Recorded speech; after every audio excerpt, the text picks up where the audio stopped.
कांग्रेस विधायक नाना पटोले ने किसानों को बिजली आपूर्ति के मुद्दे पर विधानसभा में ध्यान आकर्षण प्रस्ताव रखा। उन्होंने कहा कि किसानों को 8 घंटे भी बिजली नहीं मिल रही है। इस पर मुख्यमंत्री देवेंद्र फडणवीस ने आश्वासन दिया कि वर्ष के अंत तक 75% किसानों को अतिरिक्त बिजली उपलब्ध कराने का प्रयास किया जाएगा। ज्या पद्धतीनं 8 तास जी विद्युत देतात शेतकऱ्यांना, त्या 8 तास विद्युतच्या जागी त्याला 4 तास मिळतं, मोठ्या प्रमाणात ब्रेक होतं। या ज्या कंपन्या ज्या असतात त्या कंपन्यांना मोठ्या प्रमाणात आपण वेळेवर विद्युत सप्लाय करतो आणि इकडे आता ब्रेक करून शेतकऱ्यांचं पिकं आपण मारतो।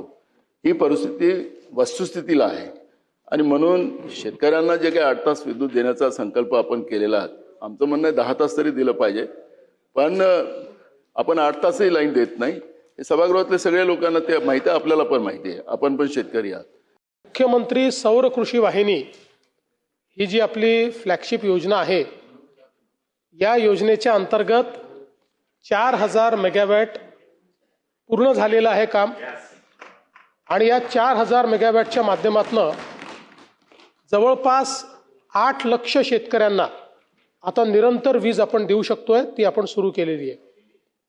या वर्षाच्या एंड पर्यंत नाना भाऊ आमचा अंदाज आहे की अतिरिक्त या 4000च्या अतिरिक्त 10,000 मेगावॅट वीज आपली म्हणजे तयार होईल आणि त्यानंतर 75% शेतकऱ्यांना आपण दिवसा वीज देऊ शकू।